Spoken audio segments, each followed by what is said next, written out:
Hello everyone, welcome और welcome back to InPrep. मैं हूं अंचल एंड आज we have come up with another informative session for all of you regarding your NORCET preparation. आज के session में it is going to be all about how to prepare your MCQs for the on coming not set.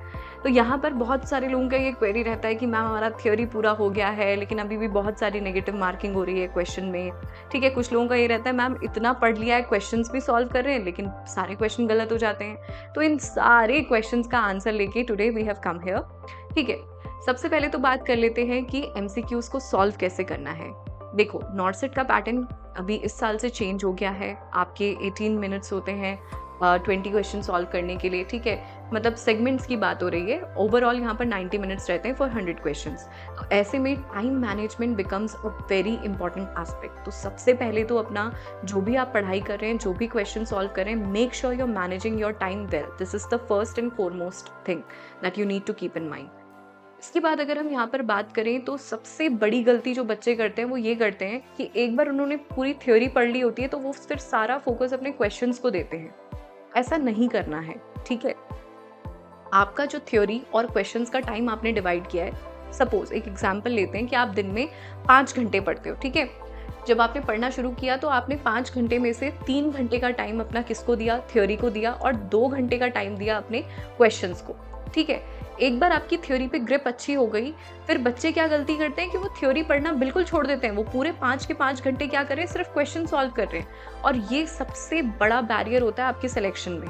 No matter आपकी theory कितनी strong है, आपको हमेशा अपने theory और नोट से टच में रहना है। ठीक है, आप उसका टाइम रिड्यूस कर दो कि पहले आप 3 घंटे पढ़ रहे थे, अब 2 घंटे या 1.5 घंटा कर दो या 2.5 घंटे कर दो। ठीक है, टाइम रिड्यूस करना है लेकिन थ्योरी से टच नहीं छोड़ना है। ये सबसे पहला वो रहता है। ठीक है, यहाँ पर तो time management first thing. Secondly, be in touch with your theory portion as well. ठीक है, थर्ड इंपॉर्टेंट चीज जो यहाँ पर आती है दैट इज क्वेश्चन प्रैक्टिस। अब भाई यहाँ पर क्वेश्चन प्रैक्टिस की अगर हम बात करें तो क्वेश्चन कैसे प्रैक्टिस करते हैं। सबसे पहले तो एक टॉपिक आपने जो पढ़ा है उसके 1 लाइनर क्वेश्चन सॉल्व करो, उसके बाद थोड़े से लेवल अप करो, फिर finally go to the clinical scenario questions. ठीक है, और ऐसा नहीं करना है कि बहुत सारे क्वेश्चन सॉल्व करने, वो तो आपको करना ही है विद टाइम, बट इनिशियली ऐसा करना है कि बार बार आपको क्या करना है, क्वेश्चंस को रिपीट करना है ताकि आप उसकी लैंग्वेज से, आप उसके क्वेश्चन आस्किंग पैटर्न से फेमिलियर रह सको। ठीक है, इसके बाद यहाँ पर दूसरी जो सबसे मतलब जो तीसरी टाइम मैनेजमेंट, ठीक है, कंसिस्टेंसी, रिविजन, इनके बाद जो चीज़ आती है वो है कंसिस्टेंसी।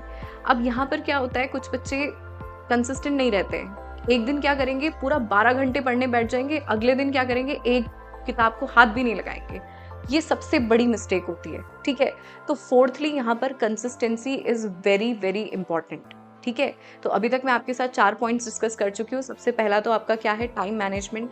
सेकेंडली यहाँ पर revision of your notes. Thirdly यहाँ पर क्या है आपका solving clinical questions and all the questions. Fourth है यहाँ पर आपका कंसिस्टेंसी।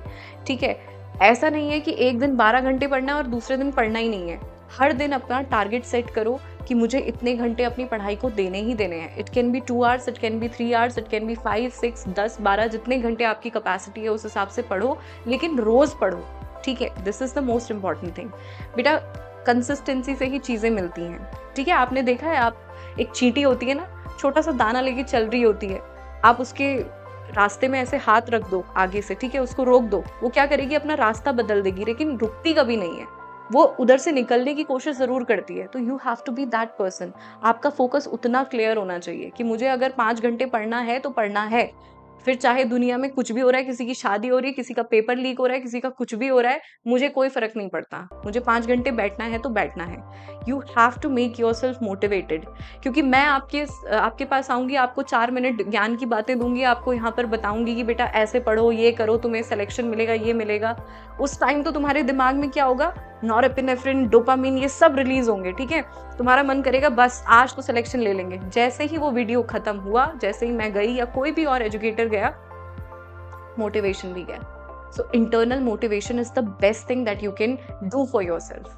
अपने आप से बोलो कि मुझे ऐसा क्या है इस पेपर में जो मैं नहीं क्रैक कर पा रहा हूँ। ऐसा तो कुछ भी नहीं है, कोई क्वांटम फिजिक्स तो नहीं है, रॉकेट साइंस तो नहीं है जो तुम नहीं कर सकते हो।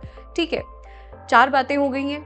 Fifth important thing, cut off करो उन लोगों से जो आपको गलत इन्फॉर्मेशन दे रहे हैं। बहुत सारे ऐसे ग्रुप्स होते हैं ना, टेलीग्राम पे, व्हाट्सएप पे, बहुत दुनिया भर के ग्रुप्स हैं जो आपको कह रहे हैं ये पेपर लीक हो गया, इस पेपर में धांधली हो गई, यहाँ पर डॉक्यूमेंट्स में थोड़ा सा ये हो गया, थोड़ा वो हो गया। ये सब आपके लिए डिस्ट्रैक्शंस हैं और उन लोगों से भी दूर रहना है आपको, उन लोगों को भी कट ऑफ करना है जो आपसे कहते हैं कि आपका नहीं होगा सिलेक्शन। अरे तुम रहने दो, कहाँ पड़े हुए हो चक्करों में, प्राइवेट जॉब करो और आराम से रहो। ऐसे लोगों से, ऐसे ग्रुप से, ऐसी इन्फॉर्मेशन से भी आपको दूर रहना है। आपका फोकस सिर्फ आपकी प्रिपरेशन होना चाहिए। नेक्स्ट यहाँ पर बात कर लेते हैं, बहुत बच्चों का ये डाउट रहता है कि मैम वन लाइनर क्वेश्चन तो हम कर लेते हैं, अब यहाँ पर बात आती है कि क्लिनिकल सिनेरियो क्वेश्चंस कैसे सॉल्व करें। ठीक है, तो आप बेटा उसके लिए कोई भी टेस्ट सीरीज ले सकते हो। ठीक है, एक बार आपने थ्योरी पे अपनी ग्रिप बना ली है तो आप टेस्ट सीरीज ले सकते हो, लेकिन टेस्ट सीरीज के साथ साथ भी आपको क्या करना है, थ्योरी से टच में ज़रूर रहना है, थ्योरी को छोड़ना नहीं है बिल्कुल भी। और इसके लिए मतलब टेस्ट सीरीज के लिए आप एक एग्जांपल ये भी ले सकते हो, जैसे हाँ एनप्रेप पे हम लोग भी आपको प्रोवाइड करते हैं क्वेश्चन बैंक है। For example if you can see this, ठीक है, आप ये देख सकते हो। ठीक है, यहाँ पर आपको दिख रहा होगा, मैं एक सेक्शन पे क्लिक कर रही हूँ। ठीक है, तो क्वेश्चन आ जाता है, मैंने इस तरीके से आंसर पे क्लिक किया।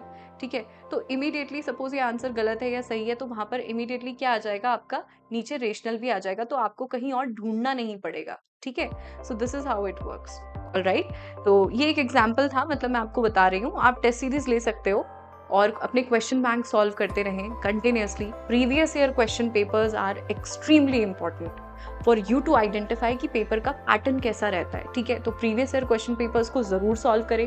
अपने डेज डिसाइड कर लो, ऑल्टरनेट डेज बना लो कि मंडे थर्सडे कर लिया, ट्यूसडे फ्राइडे कर लिया, वेडनेसडे सैटरडे कर लिया, या फिर अगर आप वर्किंग प्रोफेशनल्स हैं, जॉब के साथ साथ प्रिपरेशन कर रहे हो, तो आप ऐसा कर सकते हो कि आपका जो भी ऑफ डे है उस दिन को डिसाइड कर लो।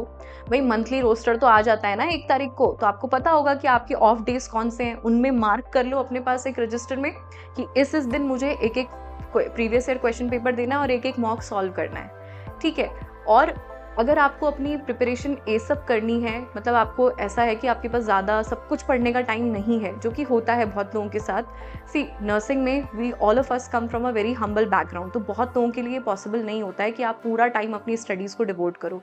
ग्रेजुएशन के बाद जॉब के साथ अगर आप प्रिपरेशन कर रहे हो, तो वहाँ पर we have made a video for all of you, जहाँ पर हमने 100 इंपॉर्टेंट टॉपिक्स फॉर नॉर्सेट आपको बताए हैं। आप उस वीडियो को देख सकते हैं, हम लिंक शेयर कर देंगे डिस्क्रिप्शन में। और उन टॉपिक्स को उठाओ, उनको डिटेल में पढ़ो, थरली स्टडी करो and then solve their questions. तो ये चीज़ें आप कर सकते हो अपनी प्रिपरेशन के लिए। सेकेंड चीज़ आती है नेगेटिव मार्किंग, यहाँ पर कंट्रोल करना। ये तो था वो सारी बातें, पहला सेगमेंट तो उन सारी बातों का था जो आपको करनी है क्वेश्चन सॉल्व करते समय, जो ध्यान में रखना है। अब दूसरी बात कर लेते हैं नेगेटिव मार्किंग की। ठीक है, नेगेटिव मार्किंग एक ऐसा कह सकते हो आप अभिशाप है जिससे बहुत सारे लोगों के सिलेक्शन रुक जाते हैं। ठीक है, तो इसको कंट्रोल करने के लिए भी हमने आपको एक पूरी स्ट्रैटेजी बताई है कि अपना रेशियो लेके चलो। अगर आप 2 ऑप्शंस के बीच में कंफ्यूज्ड हो, अटेम्प्ट करो उस क्वेश्चन को। ठीक है, क्योंकि 2 ऑप्शंस में अगर आप कंफ्यूज्ड हो कि तो आपके सही होने की जो प्रोबेबिलिटी है वो 50% है। ठीक है, 50-50 है। अगर आप 3 या चारों ऑप्शंस में कंफ्यूज्ड हो, तो बिल्कुल क्लियर इंडिकेशन है कि छोड़ दो उस क्वेश्चन को, क्योंकि वहां पर आपकी करेक्ट होने की प्रोबेबिलिटी या तो कितनी है, 30% है, या फिर बिल्कुल 25% है। ऐसे में आप अपनी नेगेटिव मार्किंग को बढ़ा रहे हो और ये चीज़ हमें नहीं करनी है। ठीक है, सो इन चीज़ों को ध्यान में रखते हुए अपना पेपर अटेम्प्ट करो। मेक श्योर कि आप क्वेश्चन को ध्यान से पढ़ रहे हो, चारों ऑप्शंस को ध्यान से पढ़ रहे हो। फॉर एग्जाम्पल, एक क्वेश्चन बहुत कॉमनली पूछा जाता है MRSA की फुल फॉर्म। ठीक है, मरसा होता है आपका, उसकी फुल फॉर्म पूछी जाती है। बच्चे ने सबसे पहला ऑप्शन देखा, मेथिसिलिन आ रखा है पहले ऑप्शन में, उसने बाकी के 3 ऑप्शंस देखे ही नहीं, वो करेक्ट करके आ गया उसको। तो this is how you have to carefully read not just the question, बल्कि चारों ऑप्शंस को पढ़ना है। ठीक है, ये आपका रहेगा फॉर योर MCQ सॉल्यूशन। इसके अलावा अगेन एक टॉपिक पढ़ रहे हो, उसकी थ्योरी पढ़ रहे हो, go for one liner questions, go for clinical scenario questions, and then again जो भी चीज़ें आपकी गलत हो रही हैं उनको लिखो, because it stage in the muscle memory, आपकी मसल मेमोरी में रहती हैं ये चीज़ें। ठीक है, और यहाँ पे देखो बेटा, सबसे जो बड़ा ड्रॉबैक आता है बच्चों के साथ, वो ये रहता है कि बहुत बच्चे क्या करते हैं यहाँ पर, उनको वो सिर्फ बुक्स में क्वेश्चन सॉल्व कर रहे होते हैं। टेस्ट सीरीज क्वेश्चन बैंक को मैं क्यों रेकमेंड कर रही हूँ, क्योंकि आपका पेपर सीबीटी होने वाला है, कंप्यूटर बेस्ड टेस्ट होने वाला है। आपको पूरा एक्सपीरियंस होना चाहिए कि स्क्रीन के सामने आप इतनी देर तक बैठ सकते हो या नहीं, है ना। इंस्टाग्राम चलाने के लिए तो 1 घंटा 2 घंटा भी हमें कम पड़ जाते हैं, लेकिन जब पेपर देने की बारी आती है तो वो 90 मिनट्स भी बहुत बड़े लगते हैं कि यार कब बंद होगी ये लाइट। इस तरीके के थॉट्स आते हैं, चुभने लगता है लोगों को आंखों में। अपने आप को इतना फेमिलियर बनाओ उस स्क्रीन से कि आप वहाँ पर 90 मिनट्स जब बैठे हुए तो आपका पूरा फोकस अपने स्क्रीन पे होना चाहिए। वो स्क्रीन आपको ऐसे ओवरवेल्म ना करे, ठीक है। तो प्रैक्टिस करते रहो, this is all about it, ठीक है। एंड रही बात मोटिवेशन की, तो बहुत लोगों का ये भी रहता है कि मैम एग्जाम पास आ रहा है, बहुत नर्वस हो रहे हैं। तो बेटा सबसे बड़ी बात तो ये है कि आपके पास तो इतना टाइम भी नहीं होना चाहिए कि आपको नर्वसनेस हो। जैसे ही नर्वसनेस हो रही है ना, तुरंत काम पे लग जाओ। आपको पता है जब भी आप कोई टास्क कंप्लीट करते हो ना, तो आपका डोपामीन हार्मोन रिलीज होता है, ठीक है, जो आपको एक सेंस ऑफ अचीवमेंट देता है। अपने लिए एक टारगेट सेट करो। पेपर सॉल्व करने बैठे हो तो अपने लिए एक 18 मिनट्स का टारगेट लेके बैठो कि मुझे 18 मिनट्स में 20 क्वेश्चन सॉल्व करने हैं, ठीक है। और देखना जैसे ही आपके वो 18 मिनट्स में 20 क्वेश्चन सॉल्व हो जाएंगे, आपका माइंड क्या करता है, डोपामीन रिलीज करता है, आपको हैप्पीनेस होती है ना, there is a sense of achievement, तो ये आता है। दिस इज द रीजन क्यों कहते हैं अपनी एनर्जी को चैनलाइज करो, ताकि जब भी नेगेटिव थॉट आए, जब भी आपका लैक ऑफ मोटिवेशन हो, you're immediately putting yourself to work, ठीक है। So this is how you can overcome your nervousness and also avoid negative marking and prepare for your NORCET with all your patience and motivation. This is all from my side to you. I hope आपके लिए ये session beneficial रहा होगा. Till then, keep studying and all the very best. I'll see you again very soon. All right, this is Anchal signing off on behalf of NPrep. Thank you so much, everyone.